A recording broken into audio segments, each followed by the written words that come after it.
So I'm gonna get back to that too. Yeah. I go front. Yeah. So I'm gonna pay attention to the camera for like 30 seconds. Oh yeah. Because the homie showed up and just started talking, and I was like, I don't want to blow his moment because he's just into it. I've been looking for, like low key. That's what I've been kind of like looking for to turn these into more conversational than just like Mensah question. Answer that. I sit back and just listen. And so it was fine to just jump right in there. I was like, whatever. I get to the intro later. And so. Exactly. And that's how it starts. So then, like, this one is like chess represents, the king. So that has that. The roller coaster and grind. So that's, your grind is everyday struggle. So you constantly going through hoops, challenges, obstacles just to even get there. You know what I'm saying? It's not going to be easy. So it's no straight path. So that's why I represent the roller coaster in the background. But also, it's like, okay, here we go to paradise. So we do got some happiness, some paradise down here. That's what he's looking straight down to. Like, he's aside, like in the deep, like, man, I'm trying to get, I can see my vision, I know where I want to get to, but it's just, I know it's a process. I'm trying to get there, So as long as everything is aligned up, I can see my vision. It's feasible. You get what I'm saying? But, it comes with relationship, like I said, it comes with distractions. So that's basically my viewpoint on it. Yeah, that's interesting that like paradise is not that it's below, but like because you're describing that as below or that it's there, where you're looking down from that perspective, you can have like joy and all these other things on your mind, but because of the perspective, your eyes are looking low. It looks like it creates a sense of sadness, or like weight on my shoulders. And that's the So it's like. It's funny that you can put like the idea of paradise and like sadness in the same like sentence essentially. Exactly. I'm looking for my goals. My goals are supposed to be all these beautiful things, but it's like the grind, there's the struggle, there's the hustle to get to that. If you realize like it's not an easy path to get to that. Bingo. And then by the time they always say like it's about the journey and not the destination. Because by the time you get to it, it's really the things that you did getting going along. It's like this is what made it all worth it to get to this point. And then, once you find your formula, it's all just about repeating those same kind of things. Bingo. See, like you hitting every avenue of what I was trying to capture and convey. Yes, it's hard, but sometimes it's like you're gonna have to leave your hometown city just to make it. Like sometimes there's lucky people that can stay and be, be local famous and then get to that professional. But ideally, you're gonna have to leave. Like some type of tour, some type of travel, like even Basquiat, like all them artists, they still either went to Spain, France, or some international type of to get out there and like, okay, boom, and then let me come back to New York or whatever they was, you know what I'm saying? And then it started popping, it started shaping up for them. So. Because people want to know about things that they don't know about. So like, if everybody here, if everybody's from here, it's like, I know what happens in Norfolk and blah, blah, blah. But one of my professors used to always say that, like, people in New York aren't looking for New York artists. They're looking for the people out in the country, out in the South. Because they don't know anything about those experiences and those lives. And so when it shows up in that art, they're like, that's another story I never seen. And I want to retell that story up here in New York. I want to bring that back home. Exactly. So that's why, like, if you here in Norfolk or wherever you're from, like, the audience that you want to reach is generally somewhere else. Generally, And then it's when, it happens in the music industry too, like when you get recognition outside of your home, then your home realizes what they had. But it's hard to see it because you're inside of that, it's just like you inside of that box yourself. And you're like, my goal is definitely international. Like, that's always my, sky's the limit. So I'm not going to box myself just saying professional here, but definitely international. That's where I want to go. But even just to get there, like when my trials, I'm even just tell you my obstacles. After graduating Tremont University, got my bachelor in studio art. Right. With a concentration in painting and printmaking. Right. So I was like, okay, boom. But I had a whole friend. I went to Salem with. She had the same path, but she went to VCU. Right. We got the same major, everything. Right. We graduated the same year. But VCU, they had offered more, like, you know what I'm saying? So they was, like, drilling they, students or whatever. So, like, mad competition. They doing mad conventions, all that stuff. My school, man, we did, like, one convention. That's about it, you know what I'm saying? One big art show, but I had, like, many different art shows outside of my, department, whatever. So that's how I was trying to get out. So basically, what I'm saying to sum it up, after I graduated, I didn't know, you know what I'm saying? They didn't know nothing. So all I knew best was to exhibit. So I started, research. Research is definitely probably, you got to research. Yeah. So I did research, started looking up for different shows, started getting Pancakes and Blues show. That's a good one if you don't know about that. Raw Artists, they have it, but it's like you got to sell tickets. So it's like, you know what I'm saying? Yeah, they got that in like Richmond, Raleigh area. You know what I'm saying? But DC is a big art area. You know what I'm saying? DC, New York, Atlanta, of course, even Texas. So, like I said, I did my own tour. Like, I funded my own tour, my own job, like, used my job for capital. Right. I was a substitute teacher in art, and then until I became a full-time art teacher. But at the time, you know, so I'm just substituting. So, that income is funding my art, and I never stopped, and I never gave up. So, I just kept doing art shows. Did it, Pancake and Views from Raleigh, New York, Philly, Dallas, basically all of the East Coast, you know what I'm saying, and Atlanta, you know what I'm saying. So I even met Rob Regis at Art Atlanta Fair, you know what I'm saying. So then he even told me, because I was one of my favorite artists, him and Paper Frank. So it was like, if I meet Rob Regis or Paper Frank, like on this track, like I was lit, ankle, I was lit. So then he was just telling me little stuff like, I'm like, bro, you said you never went to school for art, and he just kept going, and I'm just like, okay.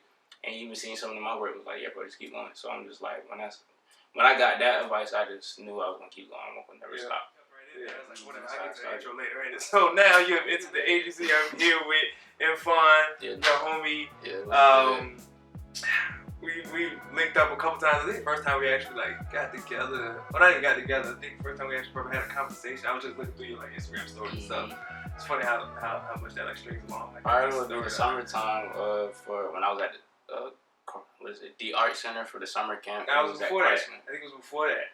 It was before that. That's what I was looking through the joint, and it was Utopia Finney when they did the Art of Cypher joint. Oh yeah. I try to remember that when I had somebody over, like, where did I meet these people? Yeah, I remember that joint. Yeah. I was just like, I was the scroll. I was like, that was it. Because I knew we had already familiar. I think you came up to me and was like, yo, I follow you, blah, blah, blah. We just started chopping it up there. It was. And you had your work there. You're right. So we chopped it up about that. And then ever since then, it was just like linking and seeing each other at the Chrysler, linking up and talking. And then, we just having similar conversations like this. Even like, I don't got to ask all the background stuff. You just gave me both something, so I can probably dig into it deeper. Cause even between going to Chuan for studying art, stuff I didn't know, that's dope to know. Cause that opens up some conversation as well, as far as like art education, and then you saying that you're working as an art teacher at what school? Hodges Manor Elementary. Okay, so even the fact that you're as a that your job is teaching art, and I know it was over the summer. I knew you was doing that, but I didn't know I know everything about everybody that come through here. Right. I understand. So it's dope that was just I teach art. I learned art in school. I went through that track. Went through the whole chain. And then it was the tour thing that you were talking about that had that was interested in me, because that's the type of attitude that I can appreciate in the artist, to where they realize when it's now it's my job to take control of my art career and what it is that I want to do. So you find what that thing is, and you just go at it. It's because the artist art shows go on tour all the time at the museum level. Yeah. You're it's gonna hit these 6-7 venues. Right. But if you're trying to get out there, it's exactly. Even how I got into it was I got tired of waiting. That's the best way. They say if you wait on somebody else, then you might be waiting forever. So I created my own lane. Not a lot of people was doing it, so I just was like, all right, well, I got the funding for it. Like I said, I was a substitute teacher first, then I was an SOL math tutor. So tutoring was a little bit better than substituting, because substituting is instructional babysitting. Yeah. To be honest. Yeah. And then tutoring is it's more hands-on. You actually getting through them, and you can see the data. You can see them actually progress. So I was an SOL math tutor, and then I always did art subs. Anytime they had an art gig, I was always accept the job. But I did long-term sub at Bayside High Schools for 2016 all the way to graduation. So it was from the spring semester to graduation. So when I did that, I was like, oh snap, I can really get, I can really get paid for this. This is normal. This is easy stuff, and I'm just doing demos and stuff, and kids just interacting and stuff. So don't get me wrong, I like the high school level. I work for elementary, but I do like the high school level because you can that's where you reach them at. Like, they Yeah. already know how to do art, so it's like I'm trying to basically take their skills and move it on to the next level, like advance it. I went to Salem High. I got into the academy as a freshman. Right. So I went to Bayside Middle School, and then tried out for the academy. It was either that or governor school. I was going to actually really do governor school, but the reason why my advanced art teacher, she was like, definitely try the academy, because you can dual strand if you want to. So I was like, well, I'm visual all day. Like, I do painting, drawing, design. Right. That was me all day. But I was like, well, shoot, if it's some theater stuff, or I can get to know who's going to be the up-and-coming actors, because you got to think about it, you're going to performing arts school. So in 5, 10 years, 15 years, these people are going to be famous. Somebody's going to be famous out there. So I'm like, that's how you got to network. So I was already into networking in 9th grade. Like, I was on it. So I went to Salem, graduated, and then it was like, what's next? So I went to TCC for a semester. I got into like 3 different schools. I got in Norfolk State, Marshall University, and it was another school. Actually, it was Chowan. Wasn't even thinking about it. My best friend, following year, he graduated 2011. And was like, yeah, bro, I got accepted in Chowan. I'm like, okay, what is that? I'm like, you talking about the Christian school? He was like, bro, I went to SWORD, bro, which is orientation. He was like, ain't nothing Christian about it. And I was like, let's stop playing. So I went up there and reapplied, got accepted because I was already accepted the year before. Reapplied, we roommates now. So it was like, you get to go to school with your best friend. So I went to school with my best friend. So we did that, and that's how it started. And then from there, it's like, met more people, and then it just took off. Even at school, I was still an art student, like, you know what I'm saying? But I wasn't like art nerdy, you get what I'm saying? Because I still had regular friends. You still was in like the football player. I was still in like all that stuff, you get what I'm saying? Except the difference is I always had a camera for, you know what I'm saying, for photography. So a lot of females want to do photo shoots or like Greeks when they about to do stepping shows and stuff. So that's how I got a lot of network and started plugging in. And then from there we had a Hawks TV. So I was like the cameraman for that. And then, like I said, just keep networking. Got commissioned to do the mural for the Q's. Mega Sci-Fi. Did their mural in the Hawks Center. That's what we call the little center, the commons area. So we had a Hawks Center. Did the mural up there. And then the rest was history. Like, everybody knew that, okay, this is what he's going to do, this is what he's going to be, you know what I'm saying? Networking was never my thing. I always just like, I just go do the work. Man, just put me to work. I ain't out here trying to talk to people. Right. That's how it started. That's how it started. Yeah, I just never was interested in, like... But one thing that stuck with me was like, okay, from that movie ATL, it's like, not who you know. You know what I'm saying? Sometimes it's not who you know. I mean, I'm saying it wrong. It's not what. Sometimes it's not what you know. It's who you know. So it's like, dang, you mean to tell me I could be this great artist, but ain't nobody gonna see my work? Very easily. So I'm like, okay. And then I started, that's when social media definitely started popping. Back then, this was straight Twitter. This 2012. You know what I'm saying? And then now with Snapchat coming in, I remember Snapchat first came out. So then I'm like, okay, Snapchat, Instagram. Then they started having stories and stuff. So I'm like, all right, how about I just start filming my art, but like doing like skits and stuff. So the way I did it was just start doing stories, start doing like the editing and stuff like that, so I can like just have like a different visual effect.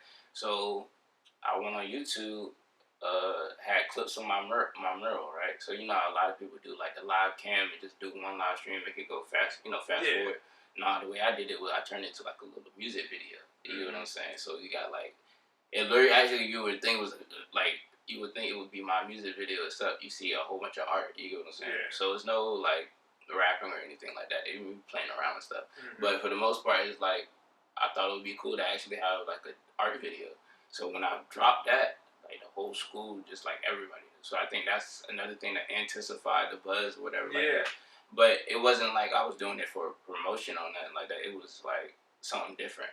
So like my lane is like always trying to do something different. Like, same thing that's hip that everybody like, but just make it different, like make it more you. You know what I'm saying? I like videos, I like designing, I like drawing and painting, so I just merged all strands together.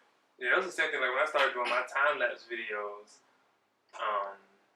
it was just like I don't know, like whenever I first messed with it, I was just like, oh, this is interesting. And if you like watch it from like my first one on to like my later ones, you can see like where I would know, because I'm like, oh, this is when I realized how much time was really passing by in between each snapshot, so I can pull off this type of effect. And And I'm like, yo, people don't know how much time and effort I'm putting into to make these cool videos. They're just like, oh, that's dope. I was like, yeah, but like that move that looked cool took me actually like 4 minutes to do because but just to do a brushstroke took me 4 minutes just for y'all, man. Just a video. Yep. But I just got fascinated with it at a point, and then like whenever I stop for a minute and like I would run into people, it's like, yo, man, something about your time lapse is different, bro. I'm like, yeah, because it's always interesting. Like people like it, and then when they see you in person, it could be months later, you don't forgot about it. You stop doing it. Somebody like, yo, like, but when you was doing those, it's like, oh, I should get back to that. Yeah. All right, cool. But it was like most of the things I do is all because of my own interest. You know what I mean? Like I'm not. You're not trying forcing to appeal it. I'm not trying to appeal to nobody else. Like me starting this YouTube channel is like it just lined up, and it was like I got the same thing you said earlier about like waiting for somebody. Like I was like, people doing I was like, why are people getting these dope interviews? Why nobody coming interviewing me? Like I'm trying to talk to. Bingo. You got your own camera, bro. Talk to yourself. Right. You've been talking. So I was like, yo, bump it. I got it. So I just, it's like hop on and start setting my stuff up. I was like, I got the space, you know what I mean, just to get started. And I never thought about like, oh, I need this major production. I was like, yo, people making millions of views off one of these. Like, nah, for real. So what do I need? You know what I mean? I got a camera. It records. Shoot. It used to be, remember when Vine came up? Yeah. So you getting paid off in 6 seconds. Like, yeah. What? That's crazy. Think about that. So yeah, like, so that's dope. But like, all that, just like, I'm doing myself. And then like, once you get in that attitude, like for me, like the 2 residencies I did, it's like, yo. How was those, by the way? It was fire. That's what I'm saying. Yeah, first one was crazy because my first residency was an international tour. A country that was like, a country that was supposed to be banned for the U.S. for like. You talking about Haiti? Cuba. Cuba. Cuba. Okay. And so that was just wild to me, and it was mostly wild because I was at a point like after I finished my grad program, I was at a point where I was just like I want to say like a year had gone by, and I was just like I spent this year feeling like I was waiting for a little too much. You know what I mean? Like I did some things that year, but it was still like what reason I got to be waiting. Matter of fact, I graduated 2018, so it was about the end of that. It felt like a year. It was pretty much like 6 months though. So by the end of 2018, I was just like, I'm about to start looking into some of these residency programs, blah, blah, blah. So I was like, I know the information to go find it. So I was just like, let me Google, see what I can find. I found a joint, I applied, and got accepted within days of applying. That blew my mind. I was like, wait a minute. Right. Oh, snap, I'm about to go to Cuba. It was just like, it's a wrap right there. So I started telling them, I kept it minimal. I told very few people because I was like, I got a plan. I got to figure this out. That ain't no joke. I got to figure out where the money coming from. And so I did all that planning, and then like I didn't announce or mention it to the public until like that spring. Because I was like, I had figured out a plan to try to get people. That's why I started to GoFundMe so people could like put some money towards it so I could make the trip. And then but like I had already by the point I put out the GoFundMe, I had already paid for the trip. Okay, got you. Because I had the money to invest it back in like January, December when I got accepted. But I also that money that I made off of that was actually did like help me through that. Oh yeah, that process that whole time. Yeah, I needed that money to do some other things while I was there, and like I wasn't working at like my expenses at the time were higher than my income, so I needed that extra. And I think already. It's easily like I had too many times the money was just like we need to take a check out of that. Like, my transmission busted when I was in like New York one time. I was in there for a conference up in New York, and I had taken my car to the shop. I was like, it's the perfect time to go. I'm not even gonna be in town. So I need it. They could do the work. I come back, and now while I'm up there, I get a phone call. I was like, yeah, we went in and checked your car. You're gonna need a new transmission. It's gonna be like 2 G's, and I was just like, 2 G's. Got this money. Right. That's how much the transmission went for 2 G's. Yeah. It was up. Yeah. It was like just under it, but it was just like that's a whole car. Yeah, I'm like that's like almost a fourth or just over a fourth of what I paid for this joint. I was like, I need my car. I got the money now. Might as well do what I gotta do. Probably like call my pops. Like, man, look, man, that's what I gotta do. I got the money. I just need to talk to somebody. He's like, do what you have to do. You gonna need it. And so by the end of that summer, I think it was like 2016. That was 2017. So by the end of that summer, I had like gone through all my money, and I didn't have a job at that point. I was just in school in Norfolk State, so that summer was like the summer that I learned what it meant to like hustle. Oh yeah. for mine. Yes. And so I ended up getting I got my job at the Chrysler by the end of that summer, but I applied at the beginning of the summer, so it took the whole summer to actually get the job.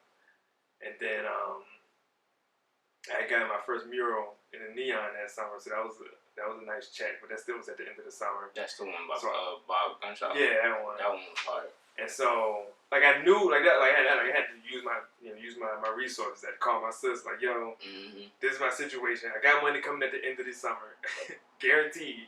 Guaranteed. But for these, I rent this house for my sister, so I was like, hey, look, I might not be able to make rent over this summer because I ain't making no money until the end of the summer. I can get you back by the end of it, but I just need that little break. She was like, well, fam, it's good. I understand. You told me ahead of time. It's all good. I was like, all right, cool. And then I started volunteering at the Hermitage that summer when they had the Burning Man exhibit. Oh. And that's where things really turned up for me. When my connections and networks started growing crazy because I was just interacting with these different institutions. Yeah, that's probably what I need to start doing. And getting them rooms. They what they do? What happened? All right, they were having events. Every time we came there to volunteer, they would feed us. They'd get us lunch. They'd get have a little snacks and whatever. So they was feeding us. So I was like, that's one meal I got to pay for all summer. Right, exactly. And then every time they had an event, if you was volunteering or whatever, you get a free meal. So I was like, I'm volunteering every other week. Oh yeah. I'm just doing every Thursday if I got to. So that just built up my relationship with them to where I can start showing up to things over there, or they're inviting me out to different things. And then eventually at some point, somebody reached out to me to do a project at the Hermitage, and I was able to get paid for. So those networks, you know what I mean? They start off as volunteering. You just came out there and helped me on my project.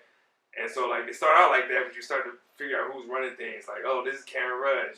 They see you out there in their space, and they're like, oh man, I remember this person. I remember that name. And see your name on the application, and oh, consideration. And they'll say things in the meeting oh yeah, he was out there helping out with the mural, so I know what he do a little bit. Right, a little bit. This, that, and the third. You know what I mean? Then this was the first joint that I didn't say it's the first thing I did with Norfolk Arts. First thing I got paid by with Norfolk Arts. But when I was in grad school, we did a collaboration with them in the Town Point Parking Garage downtown, and they had it was with our grad department at Norfolk State. So me and my classmates put together some designs to be wayfinding things in there, and then put together a presentation and presented it to them. And they was like, all right, cool, we like it. But we just had to come up with the designs and the files or whatever. They did all the printing of the vinyls and putting them up and all that and installing it. And so that stuff is all still down there. And it's I forget about it all the time until I walk by one day. Oh yeah, I did that. Yeah, we put on for that. So but that started that relationship where it was oh yeah, Mensah, we worked with him down in Norfolk State when he was blah blah, and then he's done these things da da da. And it's oh yeah. That's kind of how it happened for me with D-Art. Yeah, that's why I got it. That's how I worked with D-Art. My professor from Chiwan, right. She was my senior professor here. So when she left, that's where she went to. She was executive director at the Art Center, right? So like I said, trying to use my network. You graduated me and you passed me, so you already know what I'm capable of. So I reached out. You know what I'm saying? So she was like, all right, well, I have my committee, look over your work and see from there. So I was trying to be a resident artist at the time. So they all reviewed my work. They liked it. I didn't get in at the time, but it was okay, you can be associate artist. So I was like, all right, how that go, whatever. So then I think a couple of months went by, and then we just had a conversation, me and her, and she was basically saying that she wasn't feeling it anymore. Basically that side of, I guess, what was going on, how the transition of how the art was going. So she ended up going to Suffolk to what's the name called? Having a brain, one of them brain moments right now. But it's in Suffolk. It was on Main Street. So what is it called? But yeah, so she started taking over those residencies and stuff. So that's how I ended up getting my own studio at the time. So I had a studio on North Main Street, 149 North Main Street. So then from there, I started, as we artists, started curating shows. Okay, I got the space. Same way you saying, I got the opportunity, I got the camera, why not? So I had the space, started curating shows. I did 3 shows. So I did I did my second solo show and I did two group shows, two combined group shows, and the group shows they went nice. I had like 3 local artists from here, and then like 2 from North Carolina. So you know what I'm saying? Like it got some buzz. Did everything on the Eventbrite, had a DJ, had snacks, you know, hors d'oeuvres, a whole bunch of stuff like food, all that stuff. Like it was a good turnout. Things you could have back in the day. Right. You got to second guess now. Exactly. So so like show wise, Korean show, I probably made like a good 150. You know what I'm saying? And that's just like experiment, and then I basically did it like short notice. So I had like I planned it like within 2 months. You know what I'm saying? I had to turn out. I already had the location. I was already paying for it. So you know what I'm saying? Just lucked into that, and then I was like, okay, I can keep doing this. Like I can do shows. So now I'm on a quest of looking for a location. When I find a location, hopefully that's another good thing. Location. I was in Suffolk, and I had a turnout of like 70 people. So imagine if I was in Norfolk, like the hub city where everybody at. I would have had a crazy turnout. So that's where I'm trying to get better at. So I need a good location, good turnout, and then from there, I'm going to have to put on a good show. And not even just about me, I'm trying to put on other artists, because I know a lot of artists, that's how, like you said, networking. So I know him, I know, I can say him. I know Mensah, I know Ray, I know I know Benji, like I was saying, I know some, of course, poetry, but my man's Chris Green. Me and Chris Green real cool. So like even him, you know what I'm saying? So I know different artists, and I know this dope artist. Her name is I call her Space, you know what I'm saying, but her name's Sierra, and she's in Raleigh, you know what I'm saying, Raleigh, North Carolina. So I know a collective of artists. We can put it out. We can get a show, get a location,